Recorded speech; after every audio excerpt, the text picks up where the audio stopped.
For the first time ever, the government has opened the doors of India's largest bank, the State Bank of India, to private sector bankers. Yes, you heard that right. One of the 4 managing director positions at the State Bank of India will now be open to candidates from private banks, a major shift in how leadership is chosen in India's public sector banks.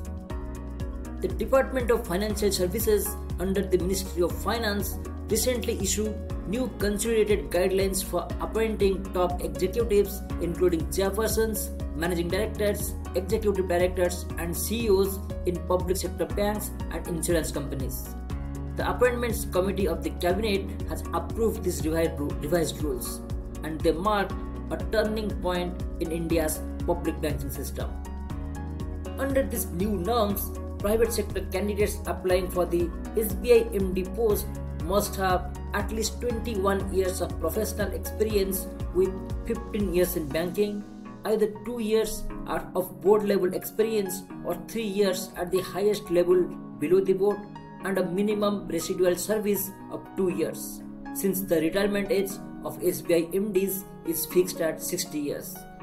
And yes, this means that a private banker could potentially become the next chairman of SBI, since the chairman is chosen from among the 4 MDs. To ensure transparency, the Financial Services Institutions Bureau (FSIB) has been empowered to assess and recommend candidates, and it can even hire an HR agency to conduct behavioral and competency evaluations. Interestingly, the traditional annual performance appraisal reports, which once played a key role, will now no longer be considered for top posts like chairman or MD. Experts believe this is a bold and necessary reform. Aditya Misra, MD and CEO of CIEL HR Services, says opening up SBI's top position will bring fresh talent and innovation to the country's largest bank. He adds, SBI needs to lead in technology and innovation, but it doesn't quite hold that leadership position today. External perspectives could bring new ways of thinking and faster adoption of tech in India's banking ecosystem. But not everyone is cheering this move. The United Forum of Bank Unions (UFBU) has strongly opposed the new guidelines, calling them a serious legal and constitutional transgression.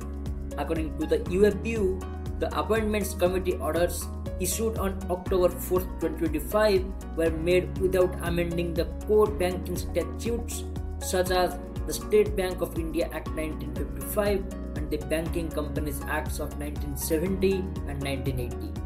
The unions argue that this move effectively amounts to a de facto privatization of leadership in public sector banks and insurers, institutions that carry sovereign and fiduciary responsibilities to the people of India. They warn that bringing private sector executives into leadership roles may dilute the public ethos that defines these banks, which have been key drivers of financial inclusion and nation building for decades.